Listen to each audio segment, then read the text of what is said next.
Body काम करते आपल्याला काही दुखत नाही मुवमेंट करायला काही प्रॉब्लेम नाही आणि आपण एकदम लाईट फील करते, चांगलं फील करतो फिजिकली. आणि कोणतंही काम करताना आपल्याला काही त्रास होत नाही, आपण एकदम मस्त किंवा काही दुखत पण नाही बॉडी, आणि बॉडी एकदम एनर्जेटिक.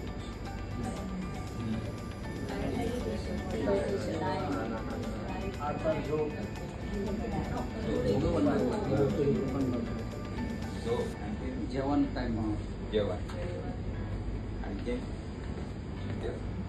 म्हणजे याच्यामध्ये काय होत असतं, आपल्या दैनंदिन जीवनामध्ये काही ना काही घटना घडत असतात आणि त्या घटनांमुळे आपण त्याच्यावरती विचार करत राहतो आणि त्यामुळे आपल्या मनामध्ये आपण ताण निर्माण करतो आणि प्रत्येकाच्याच मनामध्ये ताण हा निर्माण झालेला असतो.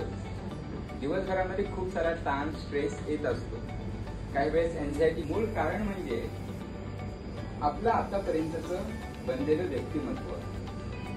तणावामुळे त्या ब्रेनमध्ये काय होतं आणि माइंड बॉडीचं कनेक्शन कसं होतं आणि बॉडीमध्ये कसं. कोण माझ्याबद्दल चांगलं बोललं मला चांगलं वाटतं, कोण माझ्याबद्दल वाईट बोललं चुकीचं बोललं मला वाईट वाटेल.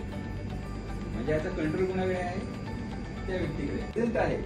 त्याला कुठेतरी आपण डिस्ट्रॅक्ट करतो. आपला जो प्रेझेंट आहे, प्रेझेंटचं वर्क आहे, त्याच्यामध्ये मग आपलं लक्ष लागत नाही. त्यामुळे मग काय होतं, आपली प्रोडक्टिव्हिटी कमी होत जाते, प्रोक्रॅस्टिनेशन होत असतं आणि त्यामुळे सुद्धा आपला ताण हा वाढत असतो. आणि या वाढत्या ताणामध्ये आता हा ताण वाढत असताना त्याला आपण कसं मॅनेज करायचं दैनंदिन आयुष्यामध्ये, जेणेकरून हळूहळू सावकाशपणे मोठा आणि दीर्घ श्वास घ्यायचा आहे. 6 सेकंद श्वास पकडून ठेवायचा आहे आणि 7 सेकंद तोंडाने हळूहळू सोडून द्यायचं आहे. ठीक आहे, 1 2 3 स्टार्ट. हळूहळू त्याच्यानंतर 6 सेकंद पकडून ठेवायचं आहे, माइंडमध्ये काम करायचे 6 सेकंद आणि 6 सेकंद झाल्याच्या नंतर 7 सेकंद हळूहळू तोंडाने सोडून द्यायचं आहे.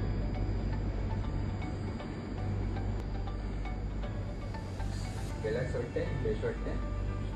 ही आपल्या ब्रीथिंगची पॉवर आहे. आपल्या ब्रेन मध्ये जे गुड हार्मोन्स आहेत, एंडोर्फिन्स म्हणजेच आपले नॅचरल पेन किलर, ते आपले रिलीज व्हायला लागतात आणि ते रिलीज झाल्यानंतर आपल्याला फ्रेश वाटतं. म्हणजे जेव्हा जेव्हा तुमच्या आयुष्यामध्ये तणावजन्य परिस्थिती येईल, कोणत्या गोष्टीचा ताण वाटेल, स्ट्रेस वाटेल, डेडलाईन आहे, काम करायचं आहे, खूप तणाव होतोय, त्यामुळे काय करण्यात लक्षच लागत नाही, प्रोडक्टिव्हिटी राहतच नाही. एक काम करायला जातो त्याच्यामध्ये पूर्ण लक्ष लागत नाही आणि ते काम पूर्ण होतच नाही, किती प्रयत्न केले तरी. कसं एकदम रिलॅक्स वाटायला लागतं. तसंच आपलं हे नॅचरल पेन किलर म्हणजे एंडोर्फिन, आणि ते एंडोर्फिन रिलीज करण्याचं एकदम नॅचरल उपाय, नॅचरल वे म्हणजे मार्ग म्हणजे आपला श्वासोच्छवास, श्वास करण्याची पद्धत.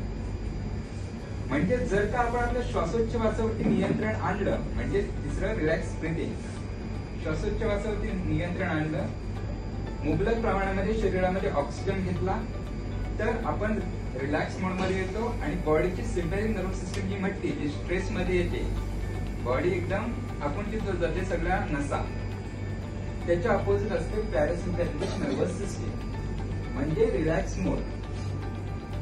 तर हाच रिलॅक्स मोड आपल्या शरीरामध्ये नॅचरल पेन किलर्स ते हार्मोन रिलीज करतात. कम्फर्टेबल, डोळे बंद करायचे आहेत.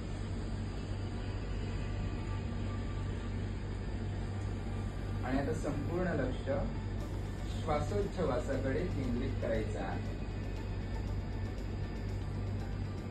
हळूहळू नाकाने मोठा आणि दीर्घ श्वास शरीरामध्ये घेत आहात आणि सावकाशपणे तोंडाने श्वास बाहेर सोडून द्यायचा आहे. Deeply inhale from nose and slowly exhale from mouth.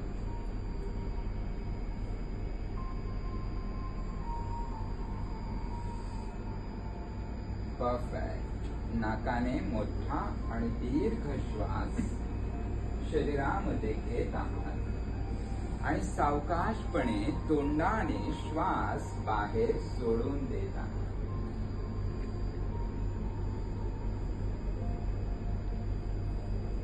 सुरुवातीला तुमच्या मनामध्ये खूप सारे विचार येणार आहेत. या विचारांना येऊ द्यायचं आहे.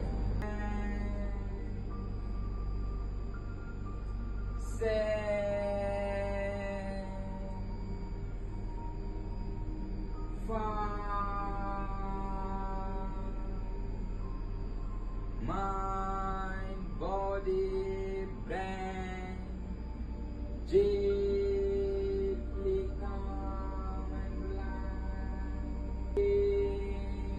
Deep and deeper relax. 2, 1 and 0.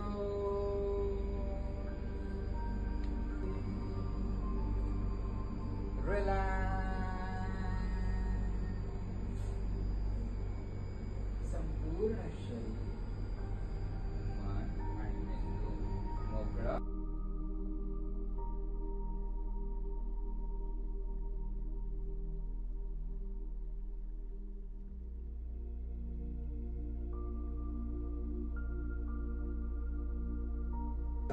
पेशी आणि स्नायू आतून बाहेरून 1000 पटीने मोकळे, हलके आणि रिलॅक्स झालेले आहे. आणि तोंडाने हळूहळू श्वास बाहेर सोडून देत आहात. 5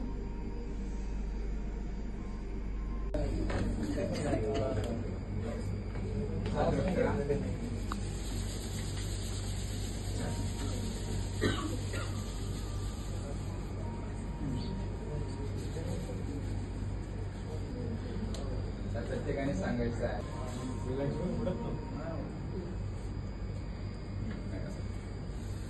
फ्रेश आनंदी रिलॅक्स वाटते. ऍक्च्युली मी थोडं हेल्थ इश्यू तर मी रात्रभर झोपले पण नव्हते काल. आणि माझं पूर्ण इथे हेल्थ इश्यू झाल्यामुळे स्टिफनेस झालेला शोल्डर. पण मला आता एकदम रिलीज झाला तो स्टिफनेस जो शोल्डर्समध्ये होता. आणि इट्स लाईक तुम्ही जसं बोला की टॅबलेट वगैरे घेऊन बरं होण्यापेक्षा दिस इज अ गुड मेथड. याला काही साईड इफेक्ट्स पण नाही. हां, कारण मी जेवढे टॅबलेट्स आपण दिवसात 4-5 टॅबलेट घेतो पण त्यांनी जे साईड इफेक्ट होतात त्यापेक्षा ही मेथड चांगली आहे. आपल्या बॉडीला जो हेल्थ इश्यू आहे तो बरं करायला तो आपण ह्याचा पण यूज केला. काही गोष्टी नाही होऊ शकत पण काही गोष्टीत आपण यूज करून आपण हेल्दी राहू शकतो.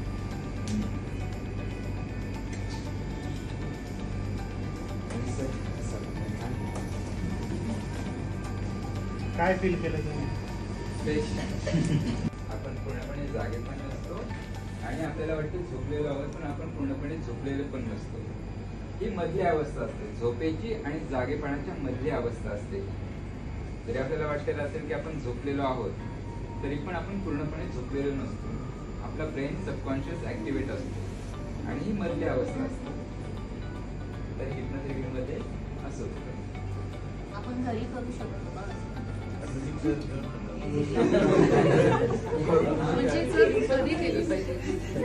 तर आपल्याला रिझल्ट मिळतो. तसंच आपलं हे मनाचं मेंदूचं सुद्धा आहे. म्हणजे जसं आपण विचार आहेत ते ऑटोमॅटिक विचार आपल्याला कसे हवे आहेत ते आपल्याला देता येतात आणि नंतरला कालांतराने ते विचार तुमच्या माइंडमध्ये ऑटोमॅटिकली येत जातात तसे ऑटो मोडवर. तर हिप्नोथेरपी कसं चूज करायचं हे त्याच्यावरती असतं. मग आता याच्यामध्ये तुम्हाला स्वतःला डिसिजन घ्यायचा आहे कॉन्शियसली की आपल्याला नेमकं काय हवंय.